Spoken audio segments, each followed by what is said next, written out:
that's what I thought of it. This is the birth, this is where we start again, and then let's start a new page. So it was good. It was awesome. So how old were you when you arrived? 9. 9 years old. Did you find it difficult going to school, and did you feel accepted when you went into the Australian culture and all that? Of course I found it hard because I didn't know much about the language. I didn't even know what they spoke. I didn't know they spoke English, you know, and I had to adapt to all of that. Acceptance was really different. Like you got kids, you know, at primary school saying weird things, telling me, you know, it was really hard for me to adapt with the kids, to play around with them, because you know it was so different, you know, so different what they did, and they did it was like really, they were really distant towards me, and they threw a couple of words about countries and go back and all of that, and I'm thinking, dude, you're Greek or you're Italian, you can't tell me to go back to my own country, you know, your parents might have came to this country for the same reason that my parents came to this country, you know what I mean, and it was, yeah, it was hard, but I had to adapt to it, you know, yeah. Was there any major encounter of racism that just shocked you growing up in school? Racism is everywhere. Like, it was sad that I had to learn about racism at that age. But yeah, it's like there's not one specific story that I could tell you that, you know, that shocked me the most about racism, because I mean, in Kuwait there was a lot of racism, so I was used to it there. So when I came to Australia, it was like, oh, here we go again, you know. But I had to hold my own. I had to, you know, keep going. Like, that's how it is. That's life. Everywhere you go, there's racism. You can't wipe racism. And there was no stories that shocked me the most about racism, because I was used to it. So yeah. Is there any like funny, interesting, or bad experience that you like very much remember from your childhood growing up? Bad experience. I remember in primary school, I was in class. The principal walked in. The teacher of my primary school class asked me to get up, and I got up. And I was like, "What's going on here? I don't know how to speak English, people. What are you doing?" She asked me a question that I couldn't answer. I don't know whether it was a mathematical question, whether it was an English question, or it was a historical question. I don't know what it was. Till this day, I don't know. And they started laughing. The kids started laughing at me, and the teacher and the principal started laughing at me. That made me feel really angry. I was like, why are they doing this? What was going on in your mind at the I was time? really confused. I was like, whoa, what's going on? I was looking around me, and I was like, I could have imagined my face would have been like a tomato.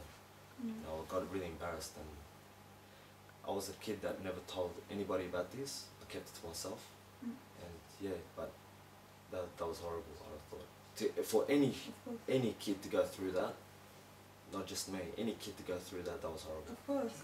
How did you deal with the anger? It took a bad turn. It grew a lot of aggression. It was like a volcano. When a volcano erupts, it reaches a point where it doesn't hold anymore. Boom, it's going to explode.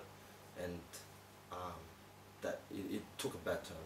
I'm going to be honest with you. It made me more aggressive. Any word, any slight word that I thought took me to, just brought back memories. It made me really angry, and it got me really violent. It actually made me really violent, because I didn't know how to take it. I didn't know how to take like jokes, like when people said jokes, I didn't know whether it was a joke or not, so it made me really aggressive. So yeah, it was a bad experience. Did it make you generally angry at everyone, or were you angry at a specific person or something that obviously triggered it when you were younger? Yeah, I was a kid, so I thought everybody thought the same way. I'd never, like, when you're an adult, you think, yeah, there's different people. But I was a kid, and the only thing that I thought was, yeah, we look different, but their minds are still the same. So everybody to me was like distant. Like, even friends I couldn't trust, because I didn't know what they were on about. So I didn't know what they, like, the whole like, I couldn't translate what they meant. It was so different. Like, everything made me aggressive. And yeah, like I said, it took a really bad turn, because when I went to year 7, that's when I got suspended. I got in trouble a lot. Got into a lot of fights with students that, you know, that shouldn't have got hurt for me, I reckon, honestly. But because of what I went through, it's just, that's how I reacted to it. Yeah. So you've had a lot of experience, and experience, of course, is the best of teachers. Mm-hmm. Now, how did you cope? How did you cope? You're obviously wise and experienced now. How did you manage to cope and deal with it? Deal with it. I stayed on my own and played soccer. That's what I did. Every time I finished school, I took the ball, went to the backyard or to the primary school, and just played soccer. And that's how I took. Basically, I grew a lot of passion in soccer. I loved soccer from then on because it was the best way to release all the anger and to forget about everything. It was like everything had to leave from my head when I play soccer, and that's how I basically left everything, all the worries, all the memories, and all the fights that I got in my head, and all the stress, got it out of by playing soccer, basically. Yeah. Oh, great. Yeah. And do you still play soccer today? Yes, I do. Yes, I Very do. passionately? I love it. Okay, has the whole immigration process been worth it to you? Yeah, definitely, because like I said, in Kuwait, it was getting dangerous. So, like, I'm doing something with myself here. I don't know what I could have done overseas. I don't know, like I've got cousins that are 30 that can't find a job overseas in Kuwait. You know what I mean? And I'm grateful for having a job. I'm grateful for my younger brother going to uni. I'm grateful for my mum feeling comfortable that, you know, she's not feeling worried every time I get outside the house, you know. I'm grateful for all of that. So it's good to actually to have that freedom, to have that comfort, you know, it feels good. That's beautiful. So what does home mean to you? Do you feel like you're at home here? I feel like, yeah, it is home here for me. It is because that's where I grew up. This is the country that actually accepted me, you know. Besides from a lot of people that didn't accept me, but this country accepted me, it's giving me a job and all that. But in my heart, it's Palestine. It's always Palestine, and I would love to go there, definitely, because I've never been there. I would love to go there. Have you ever been back to the Middle East? Yeah, I have. In 2003, I went to Jordan. Did you feel a strong connection when you were there? Yeah, it was awesome because when we went there, I'm the type of person, if I want to go somewhere, like I was explaining, when I want to go somewhere, I want to go down into depth where people would like actually how they live. So when I went to Jordan, I went to the poorest area, and it was called Marka. That's the name of the village, and man, it was the best.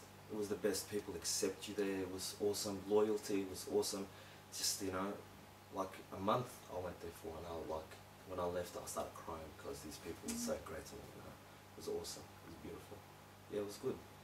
Did you go to other places in Jordan?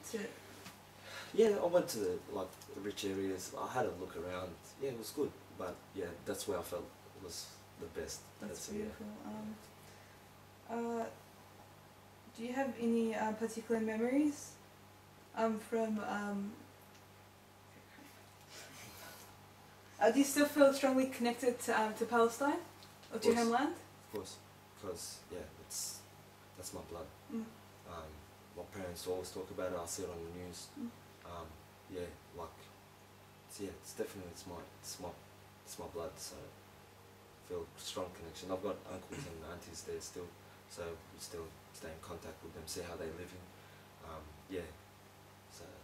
So your family living in Palestine, when you see it on TV, you always think to yourself, that could have been me, and how do you deal with that feeling? I always put myself in other people's position in every aspect, even in Palestine, wherever, even here.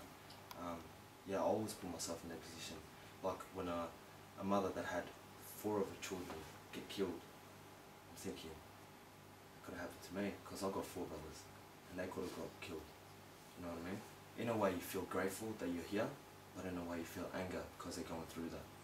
Because that could have been my mum. You know? So that's how it is. It's sad.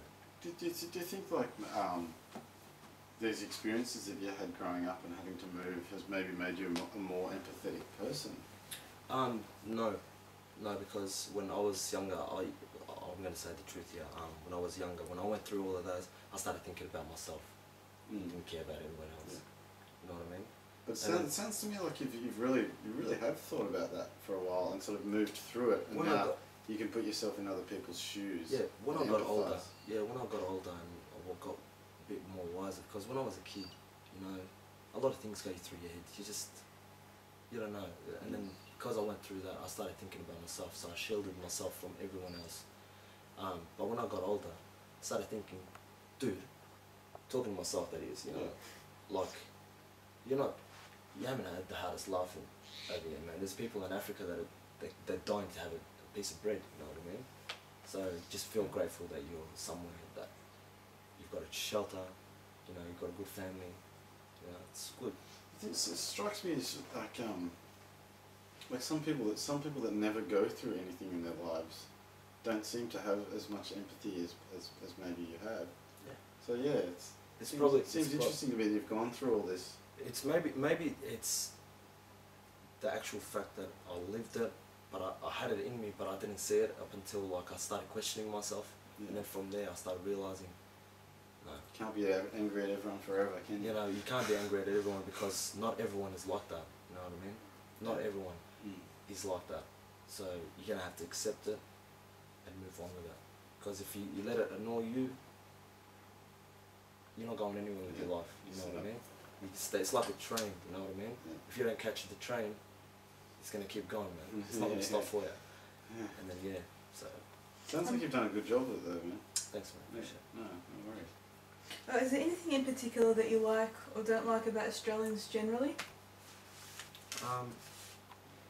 I like Australia. I like the Australian people. I like the way they are. You know what I mean? But the thing that I don't like is some of them don't realise that we're all the same.